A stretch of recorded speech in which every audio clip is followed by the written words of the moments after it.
Please rise and join us in singing in body and spirit, of course, in number 93, to mercy, pity, peace, and love.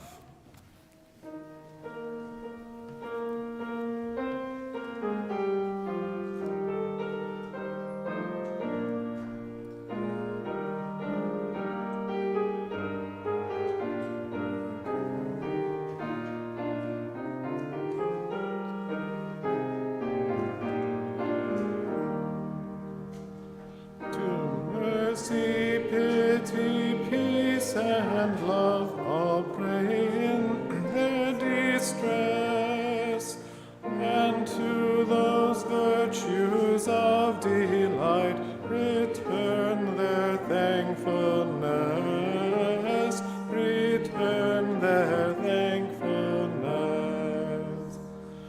For mercy has a human heart, and pity a human face, and love the human form divine, and peace the human dress, and peace the human dress. Then every one of every clime that prays in deep distress, praise to the human form divine, love, mercy, pity, peace, love, mercy, pity, peace. Good morning. You guys look exceptionally beautiful today, I must say, even behind those masks. It's really good to see you. I'm giving you a heads up here a little bit. I want you to think about flowers today, because 1 month from today, we're going to have our flower communion here, and everybody brings a flower that symbolizes them. So whatever's out there in the yard is what I usually grab, but it's nice to think about, what flower are you going to bring next month? What flower symbolizes you? What flower do you love? Have you noticed the flowers out there today? It's just a beautiful world. And April showers bring May flowers, and in June we'll have our flower communion. So I thought it would be fun today. First of all, it's always important when we gather that everybody feel included and connected and greeted. So I always like to enlist you all to help in that duty. So if we're going to take a moment to just say, good morning and how are you and all of that. And if you want to tell people what flower you are, that's okay too. Then we can get ready for our flower communion. And also we'll be asking later on in the service for you to send slides for the flower communion, but I'll get to that later on. But for right now, I just want to say welcome, thank you. Thank you, Jean Logan, for that beautiful painting to help welcome us this morning. And let's all greet each other and say what kind of flower you are, if you can think of it. So, thanks.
So I need to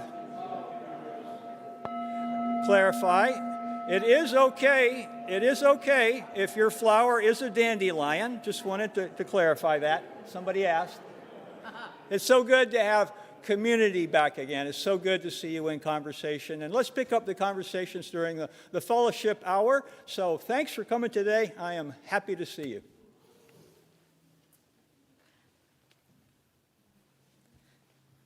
Good morning.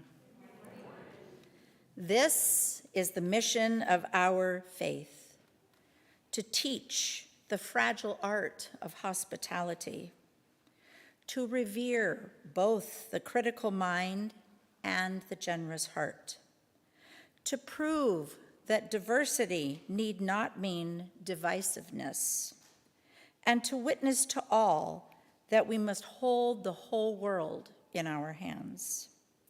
Let us join together to say our affirmation. Love is our doctrine, compassion is our way. Here we seek to create a joyful home for free religious exploration, to build a community of caring fellowship, nurture the hopes, and serve the needs of our world.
We gather this hour as people of faith, with joys and sorrows and gifts and needs.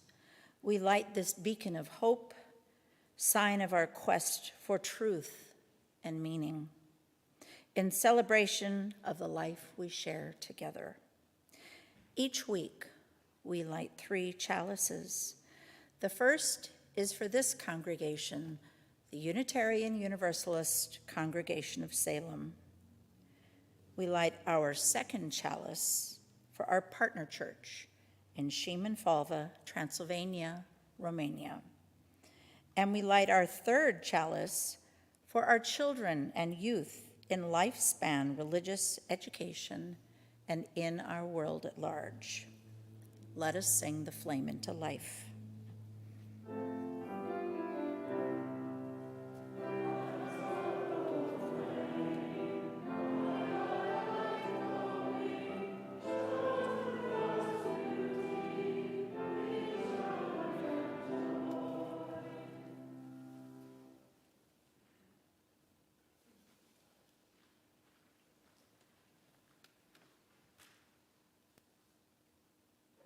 Good morning.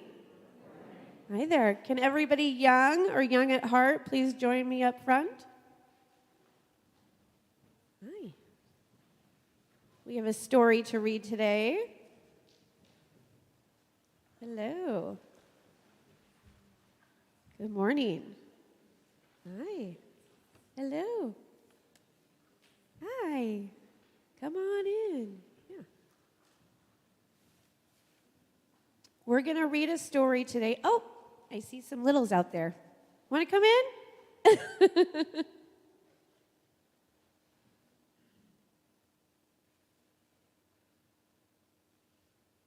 Okay. They're good. Okay. Okay, today I'm going to read a story called Maybe. It's a story about the endless potential in all of us. And you'll see why my kids are holding pigs right here. And after the service, if you'd like, Dottie the pig is here for you to go say hi to. She's right outside. She'll be out front for you to say hi to. Okay.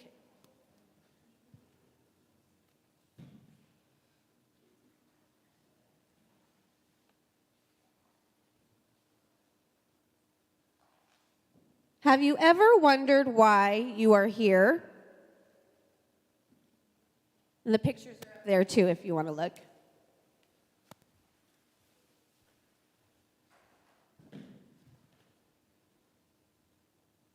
Oh, thank you. You are the only you there ever has been or ever will be. You have so much to offer.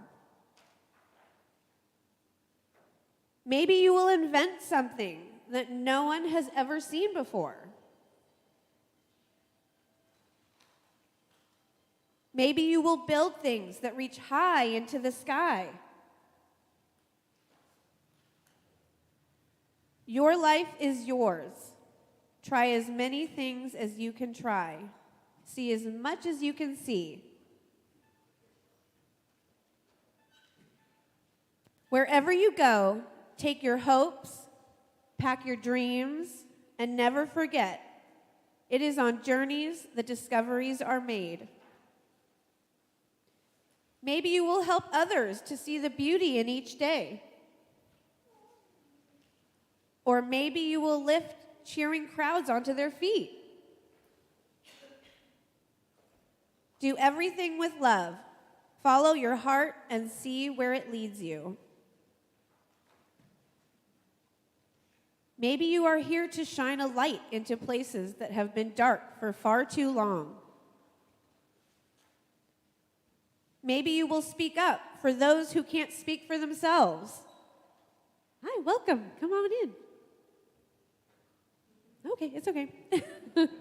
Maybe you are here to help in ways that only you can. There will be struggles, there will be fears, and it won't always be easy. At times, it will feel really hard, and you might make a mess of things. You may fall down. You may fail.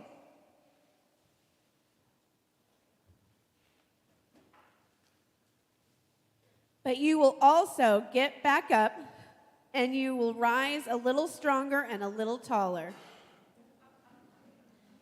Because there really is more inside you than you know.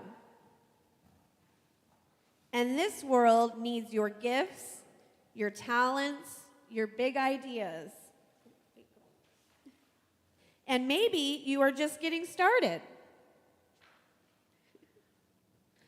What if you are only scratching the surface of what you can do and who you can be? What if you have talents you haven't discovered yet?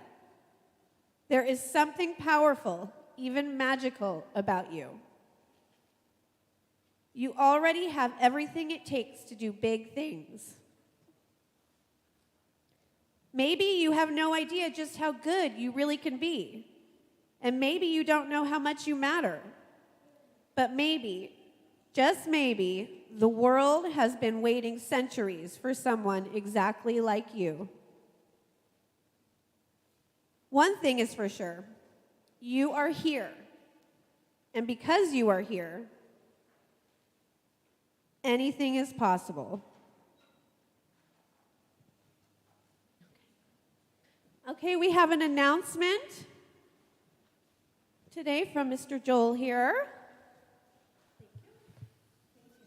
I'm Joel Martin, in case you don't know, and I want to talk about our effort to revive Our Whole Lives program. If you don't know what that is, it's a human sexuality program. There's some information on the slide. I have been involved with the program for almost the whole time I've been a member here. I was recruited for it in the early 2000s, and a few years before, if anybody had suggested that I would be involved in teaching middle school kids about human sexuality, I would have been concerned about what you were smoking. Back before marijuana was legalized.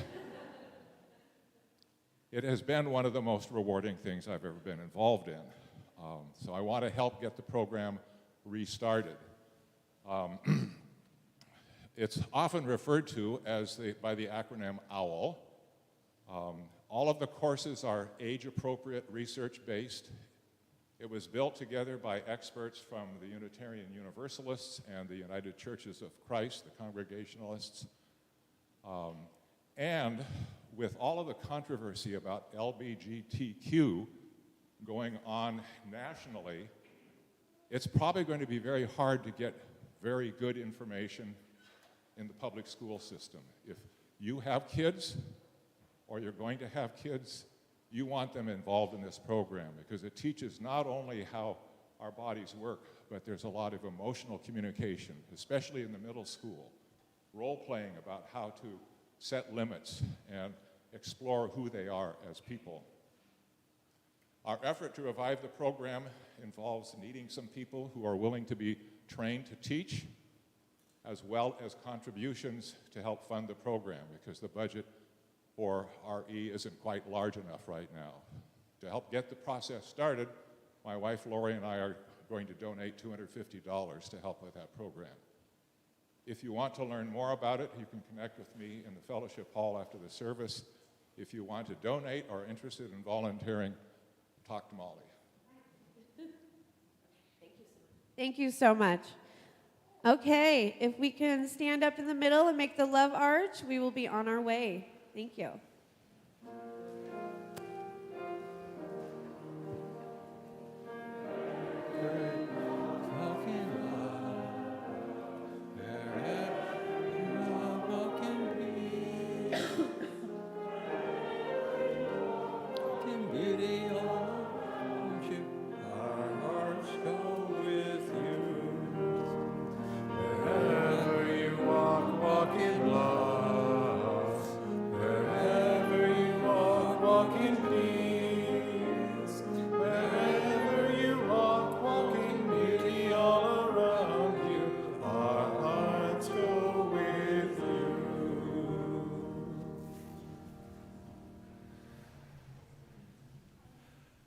Take a deep breath and just be in this very moment of time.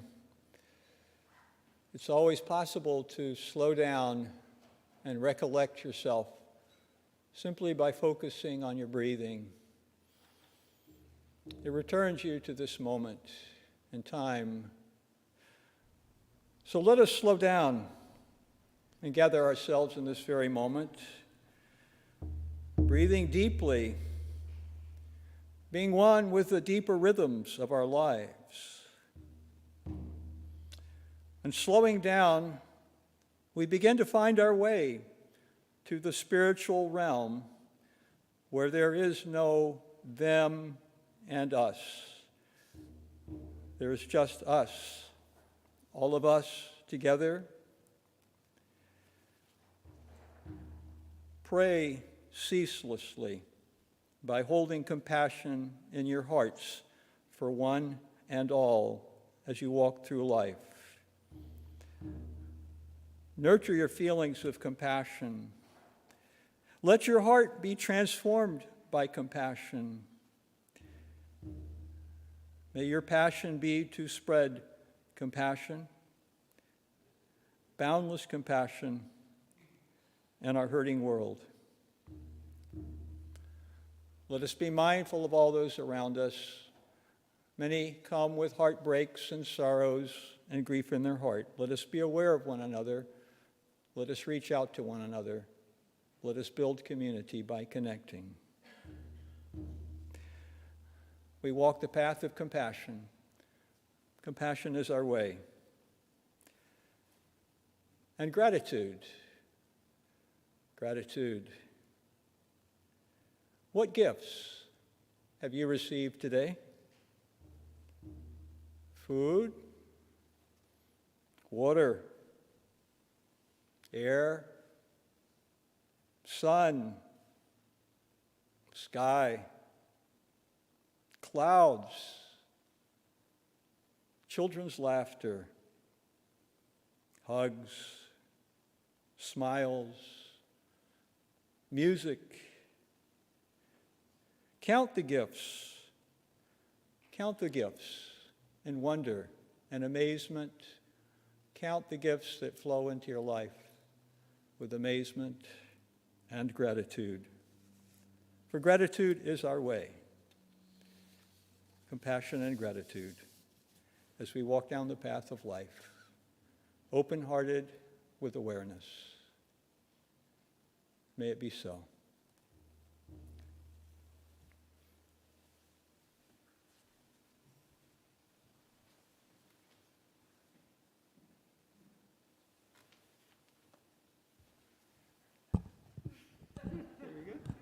Just want to make you comfortable. There we go.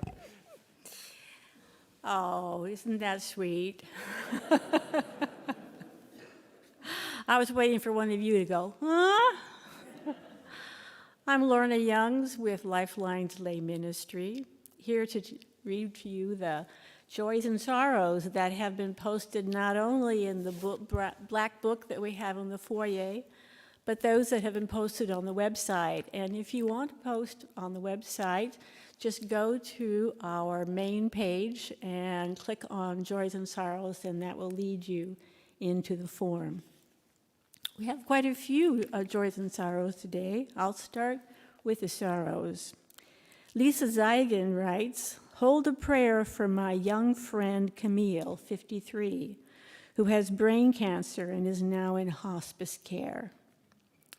And Lorraine Donaldson and Guy Holland write, "Our furry child, the one who reached age 16 and was never going to leave home, who depended on us for every minute of the day, who gave unconditional love to us and everyone she met, who enthusiastically chose us from the animal rescue service, who gave us comfort and exercise and infinite joy.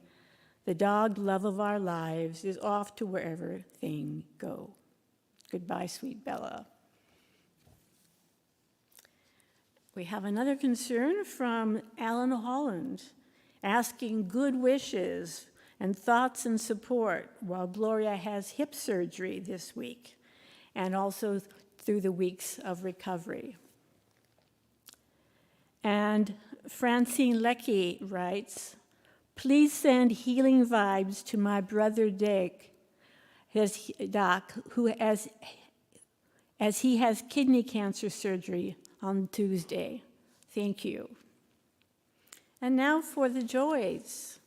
We have one from Shelley Hodges French. "I'm finally having my first of two knee replacements, delayed by COVID and other factors, on Tuesday, May 10th. Outpatient robotic surgery. Healing energy and light is much appreciated. I intend to be hiking tall mountains by summer." Joking. maybe walking on level sand by early August. Thank you for all your thoughts. And Bob Francis writes, after an 8-day stay in the hospital for treatment of numerous blood clots in Cindy's left leg, we are happy to share that the chemo team was able to start the first treatment last Friday. Remember, she is dealing with pancreatic cancer. She is recovering well from both the hospital stay and the chemo, came home Monday, is getting stronger every day. Thanks to all of you for the cards and positive energy she has received. Blessed be, and much love. We have a joy from Gloria Holland. We are pleased to report that our granddaughter Fiona has, for the second time this year, been one of 10 students at Walker Middle School to be awarded Student of the Month, this time for cooperation. And boy, that's something we all want for our kids. And another joy from Jackie O'Malley. Happy birthday to my husband. I am constantly fascinated by my man. He helps me show me and him how to be a better person in so many ways. If you need to reach any of us at Lifeline's Lay Ministry, you can send us an email at lifelineslayministry.com or call the office. And also, I want to remind you that next Sunday is the second Sunday of the month, and right after the service, we'll be having our ritual of compassionate connection. So those of you who need a little extra support, please join us in that. And thank you very, very much. And thanks, Rick.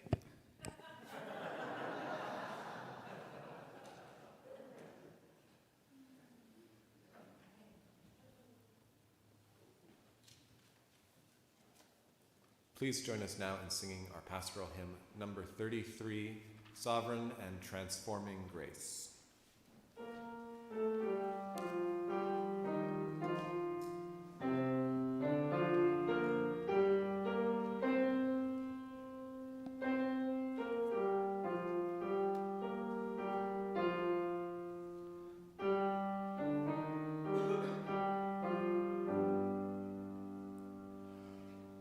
Sovereign and transforming grace, we invoke your quickening power. Bring the spirit of this place. Bless the purpose of this hour. Holy and creative light, we invoke your kindling rain.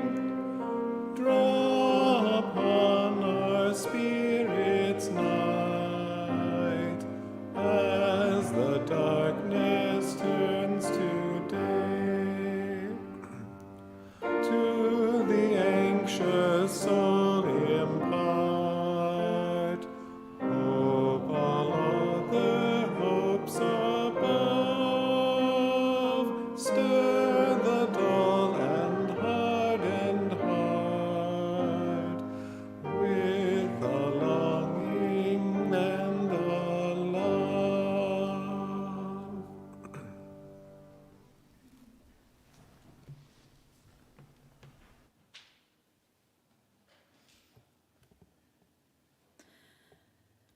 Those who profess to favor freedom and yet deprecate agitation are people who want crops without plowing up the ground. They want rain without thunder and lightning. They want the ocean without the awful roar of its waters. This struggle may be a moral one, or may be both moral and physical, but it must be a struggle. Power concedes nothing without a demand. It never did, and it never will. Find out what people will submit to, and you have found the exact amount of injustice which will be imposed upon them. The limits of tyrants are prescribed by the endurance of those whom they oppress.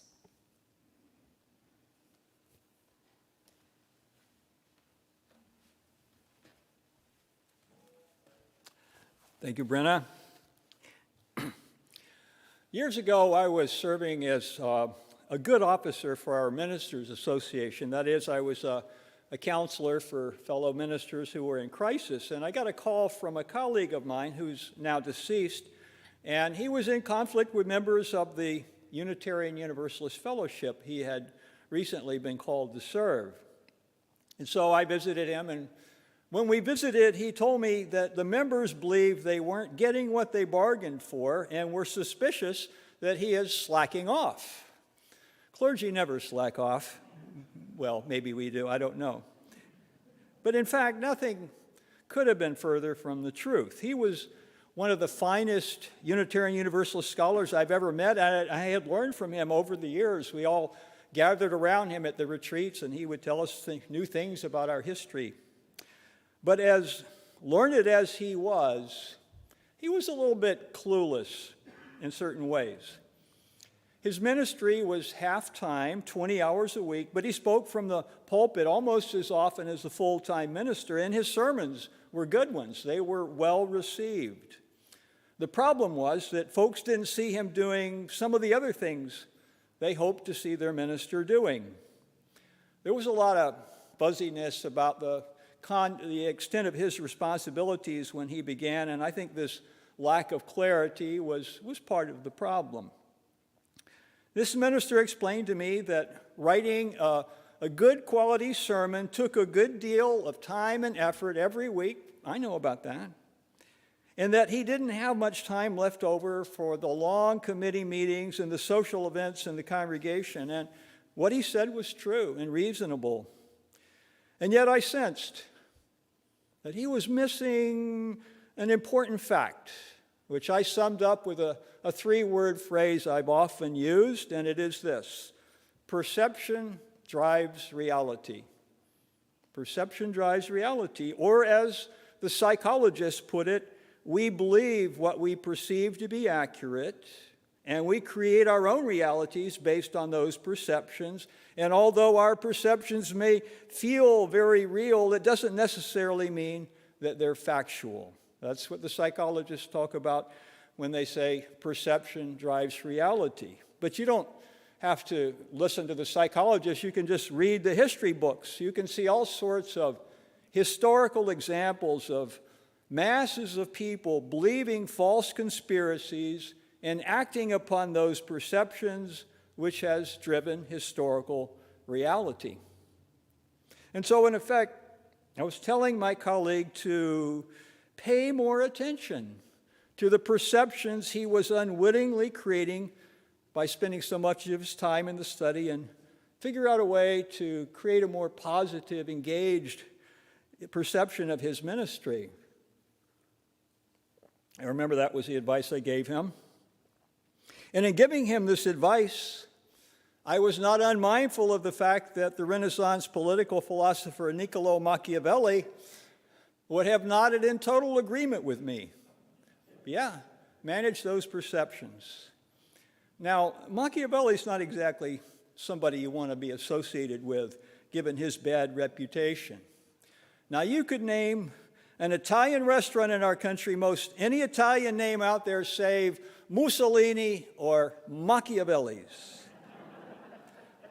No restaurateur is going to name their establishment after these two characters, or so I thought. There are no Mussolini's Italian restaurants, but there is Machiavelli's Italian restaurant in Bristol, Tennessee, and it gets good reviews. The food better be good, because with a name like that, it scares people off. I would not want to eat in an Italian restaurant named Machiavelli's, because I'd be afraid of getting poisoned. Indeed, if the restaurant truly operated according to Machiavellian principles, you might be poisoned if it helped to preserve and enhance the power of the owner. That's Machiavelli. It's all about power, how to get it and keep it however you can, and morality has no role to play here. Machiavelli and Lorenzo de' Medici, that was the prince to whom he dedicated his most famous work entitled The Prince. Lorenzo de' Medici, I hear, never read the book, but anyway, that's besides the point. But they both lived in a very cutthroat world, no doubt about it. Brutal, ugly stuff transpired amongst the various factions vying for power in the Italian city-states. There's all sorts of Netflix series out there about what it's like, the cutthroat world of that time.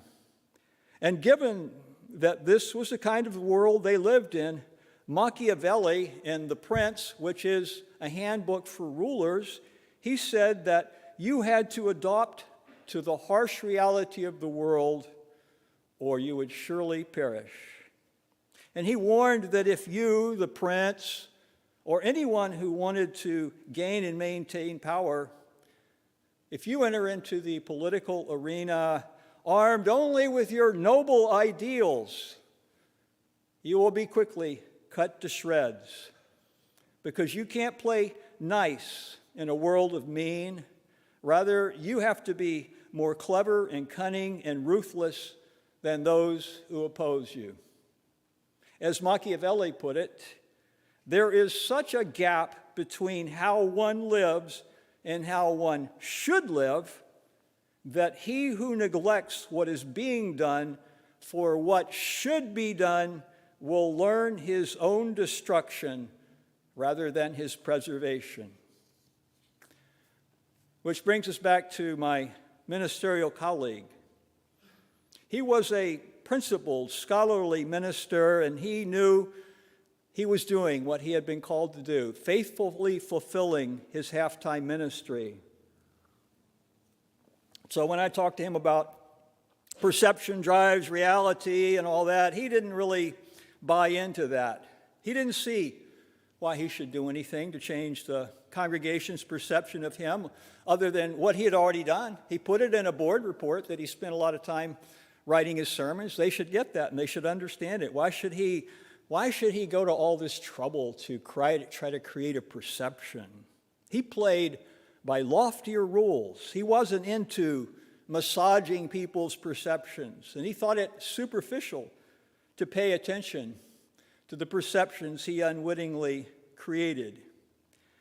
I would say he wasn't politically savvy, and there was a consequence for this.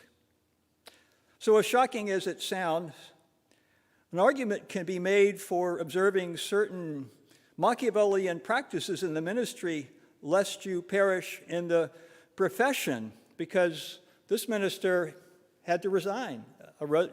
A negotiated resignation was the final outcome of this whole thing. It's very sad, very sad. So, you could say that that's a Machiavellian principle: manage the perceptions lest you perish. And some years ago, a distinguished older colleague of mine, the Reverend Brandy Lovely — I like that name. Isn't that a great name for a minister? Brandy Lovely. You feel like you're going to get something good out of him.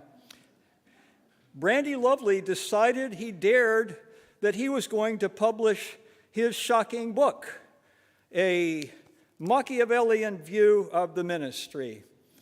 I've got a copy here. You can get it on Amazon for $105 if you want. There's only one copy out there. It's a rare book, but I'm going to leave it on the pulpit and not worry about it after the service. Brandy wrote this book, and of course, it was, whoa, this is a shocking title for a book. The Unitarian Universalist Association didn't want anything to do with this book, and you can well understand why when you read a bit of it. This book is about the effective use of power in the ministry, and Brandy found some common ground with Machiavellian practices and perspectives. And although I'm pretty sure that Brandy was not a full-bore Machiavellian, like the murderous mafia dons for whom the prince has reputedly served as a Bible. This book, The Prince, is very, very popular in the underworld, has been for centuries. Tells them how to do their business. But the ministry, Machiavelli and the ministry, Brandy's key thesis is that understanding the effective use of power in the ministry is, quote, too important to be glossed over by a sentimental idealism or an unrealistic love. In other words, if you don't understand the use of power, you won't be able to get anything done, and you will not be successful. So I was reading the book, and that kind of sounds somewhat convincing and authoritative. But as I delved deeper into the book, I got a queasy feeling, even as I could see that some of the advice was politically savvy. I'm politically savvy, you got to be sometimes. But this was not just politically savvy, it was amoral. Not immoral, but amoral. Morality had nothing to do with this. It's very Machiavellian. The book covers various aspects of the ministry and gives advice on how to make sure you play the power game astutely so that you, the minister, can prevail. And Brandy was not so much concerned that you be a good person, be a good minister, but that you appear to be a good person, to be a good minister. Because to maintain your power, you need to maintain a certain facade. He especially warned near the end of his book that if you, the minister, if you show your weaknesses, your vulnerability, the congregation will peck your wounds until you are destroyed, just like hens peck one of their own to death. Brandy's final words in his book are, "My last piece of advice on ministry is, do not let your parishioners know you have written a book such as this, unless you are either prepared to change your profession or retire," which Reverend Lovely promptly did when he released this book. I was thinking about it. It wasn't really that Machiavellian of Brandy to write this book, because one of the key strategies of Machiavellianism is to appear to be a good guy some of the time. Some of the times Machiavelli says it's better to be feared than loved, but in the ministry that doesn't work too much. So you've got to appear to be the good guy, even when you're not, according to Machiavellian ministerial principles. But I guess Brandy wasn't worried about his reputation. It didn't burnish his reputation to offer this book, but maybe he didn't care anymore because he was retired. I don't know. He put the book out in my second year of ministry, so it's been out there for a long time. And Brandy has since died, but he was a different kind of minister. The book stirred up my thinking. It stirred up my thinking, but it did not feed my spirit. Over the years, I've heard much advice about the ministry to the effect that the minister should get comfortable with power and authority and not be afraid to use it.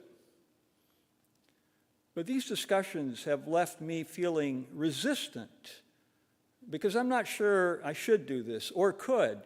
It doesn't suit my temperament or my theology. So I've wondered, am I missing something? Am I missing something? Power, it's real, and pretending it otherwise doesn't work. You need to have power to survive in this world, don't you? If you're utterly powerless, you're in trouble. You're in trouble.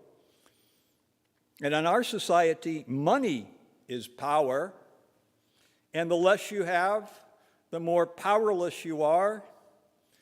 And that's why the great economic inequities of our time are so troubling. So few have so much power, and so many have so little.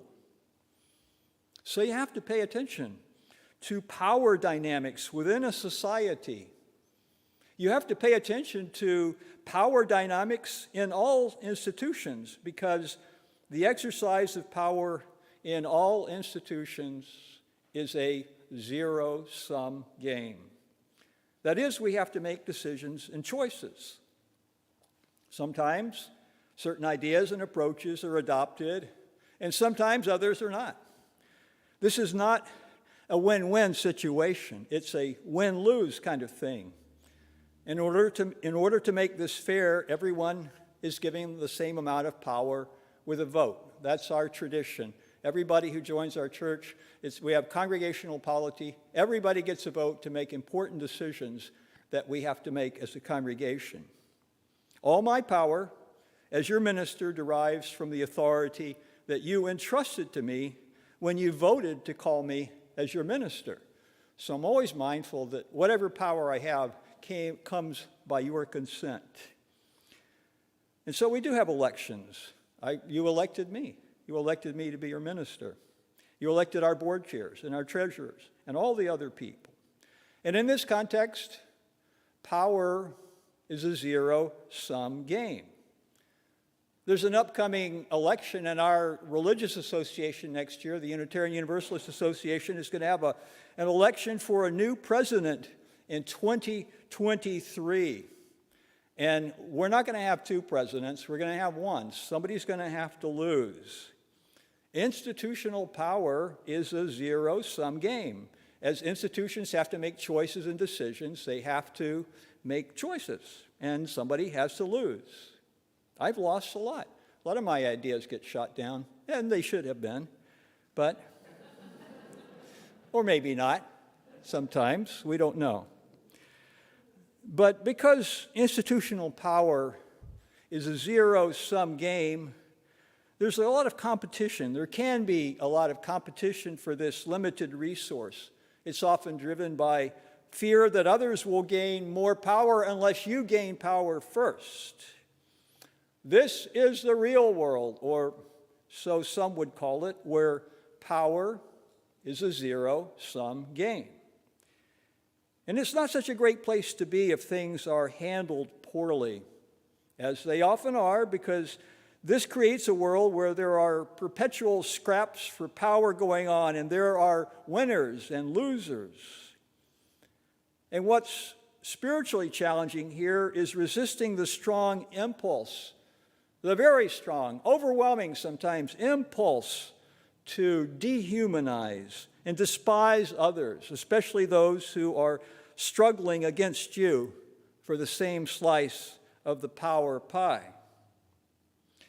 As trust in our democracy degrades, the more Machiavellian politics has become. International politics, by the way, is almost always Machiavellian. If you pay attention, it's whoever's strongest wins. It's all about power.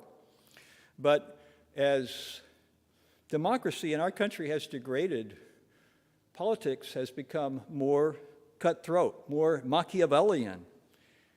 Even, I'm sorry to say, politics within our own religious association has fallen prey to this damaging impulse. What to do in this kind of a world?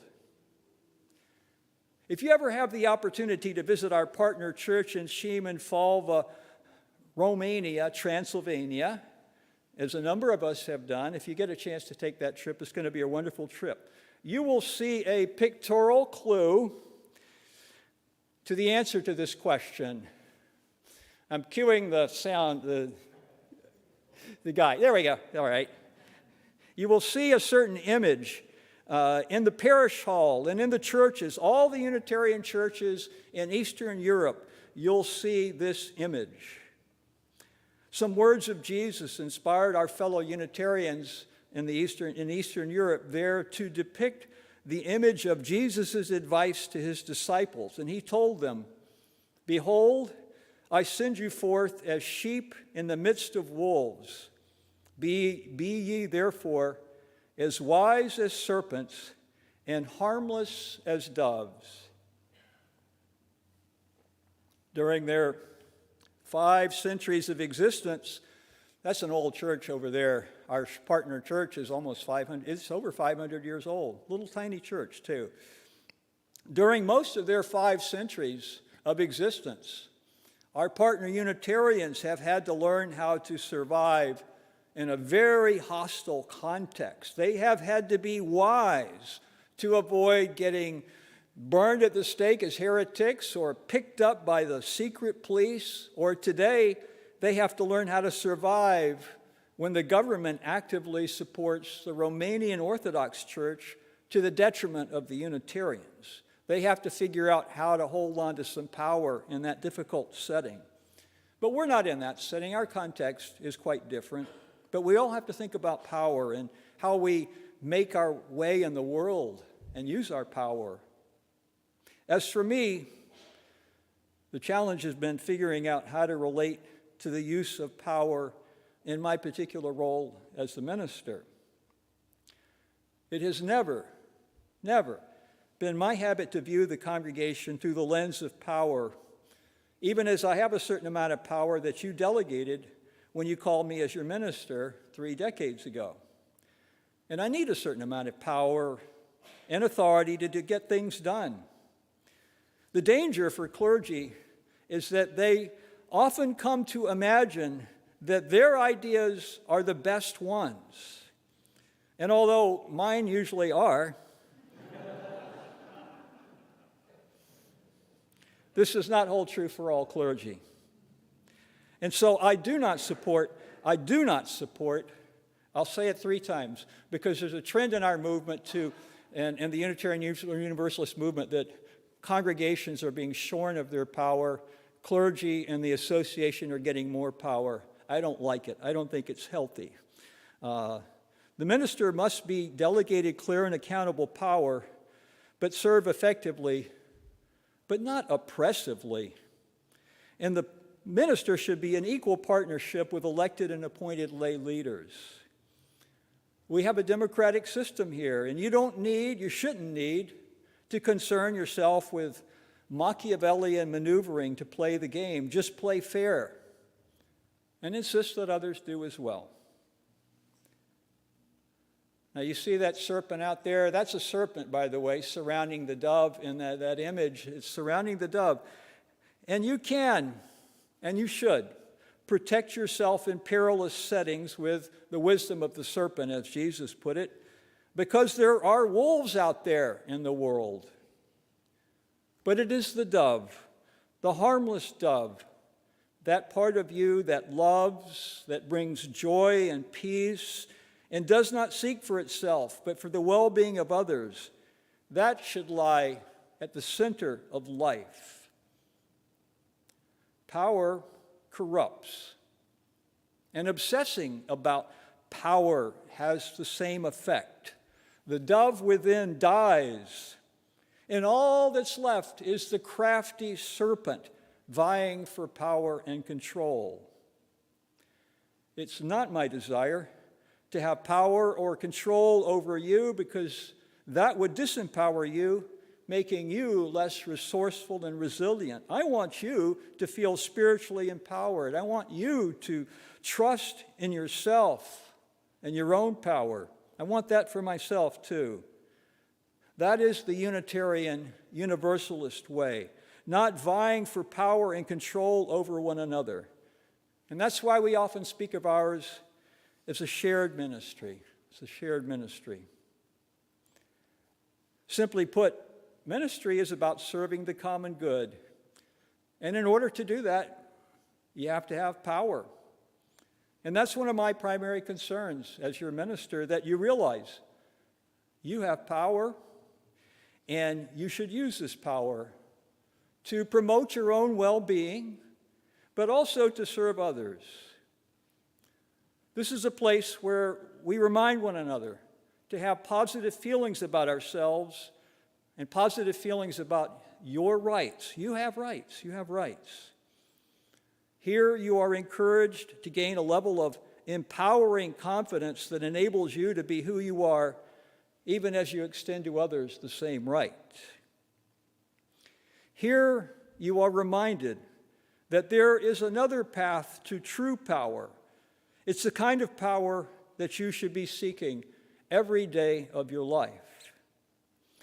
I'm speaking of the power that a person naturally gains by being trustworthy, by being a trustworthy person, by being a loving person, by being a compassionate person.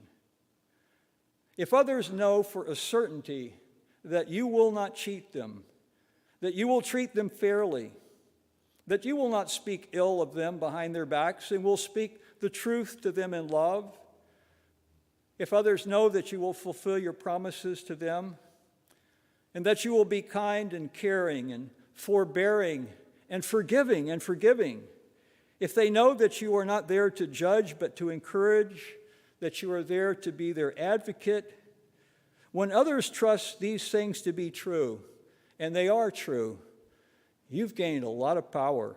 You've gained a lot of power in this relationship because it rests upon a foundation of trust. There's nothing Machiavellian or manipulative about it.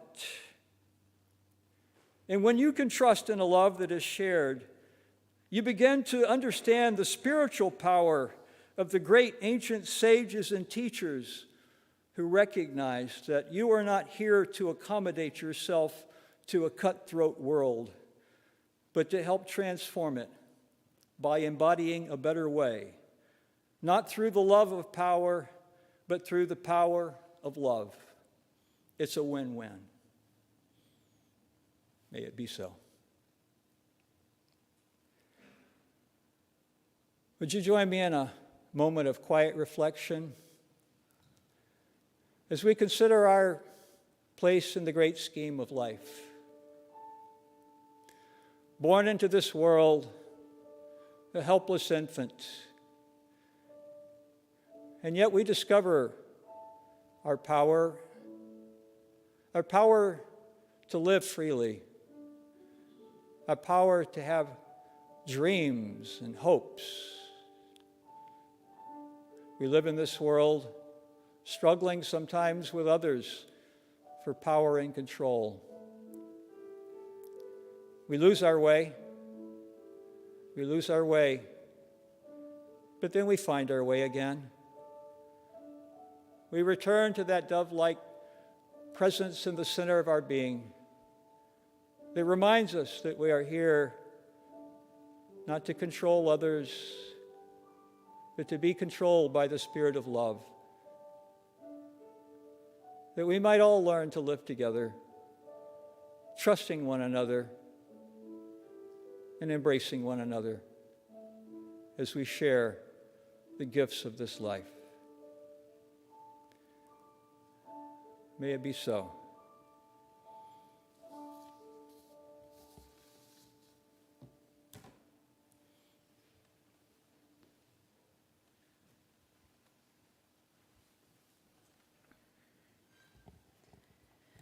We support UUCS through our pledges, our time, and our connections with one another. We support the Salem community through donations to the Marion Polk Food Share, and for the month of May, the Salem Harvest. Driven by the vision that fresh fruits and vegetables are available to everyone and no crops go to waste, Salem Harvest partners with local farms, volunteers, supporters, food distribution agencies, and community businesses to harvest perfectly delicious but unused produce for hungry families across the Mid-Willamette Valley. Salem Harvest is a nonprofit organization, and its principal purpose is the distribution of food without charge to children or homeless, unemployed, elderly, or low-income individuals. Please send your checks to UUCS or visit the website to donate. Thank you for maintaining the community of UUCS and for helping the wider community of Salem.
Next Sunday, it's Mother's Day, and we're going to have fun here. I'm looking forward to hearing from Janet Stevens from our homilist storyteller team. So please do join us next Sunday for that service, and also, as Lorna was reminding us, for the Compassionate Connection. After the service today, also, as I was mentioning at the welcome, there is a flower communion coming in June, and if you want to send a picture of flowers, we would love it. It would really help out with the service. So if you want to snap some pictures and send them on, just email that to your the email listed there, production team at UU Salem, because a lot of flowers out there, and we love to look at them. We're going to be having our annual congregational meeting on May the 15th. That's where we approve our budget, elect new officers for the board, and also take note of those who have died in the past year. So if you are going to be coming to the congregational meeting, please do check in the fellowship hall with Lisa Marcus. Lisa's on our board, and she will make sure that you're signed up and you're good to go as you're ready to be a certified voting member. So please remember to do that. If you check our website, you can always keep up to speed with all the programs and activities of the congregation. So it's always great to check in and see what's happening because you want to be part of it. I don't think I'm missing any major announcement. I believe we've covered it. So thank you.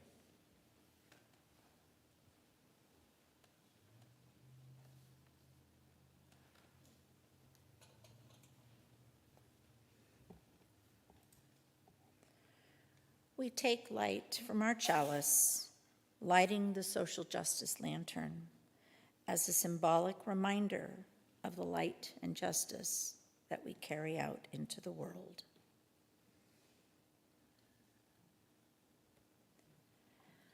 As we extinguish our chalices today, let us hear these words by Brian Kiley. The chalice is extinguished, but its light lives on in the minds and hearts and the souls of each one of us. Let us carry the flame with us now and share it with those we know, with those we love, and most especially with those we have yet to meet.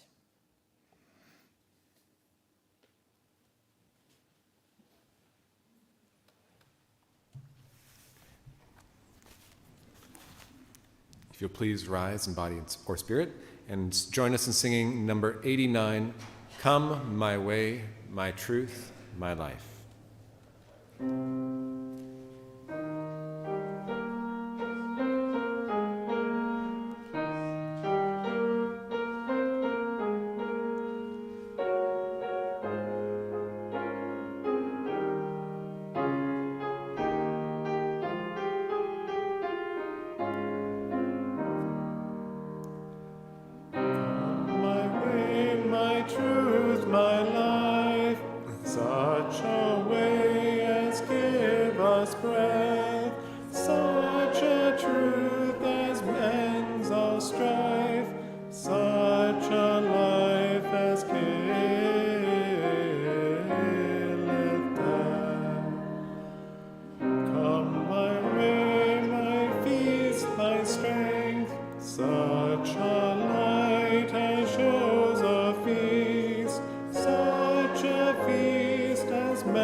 Let us join with our community members, guests, and friends saying these words together. May faith in the Spirit of life, hope for the community of earth, and love for the sacred in one another be ours now and in all the days to come. Blessed be.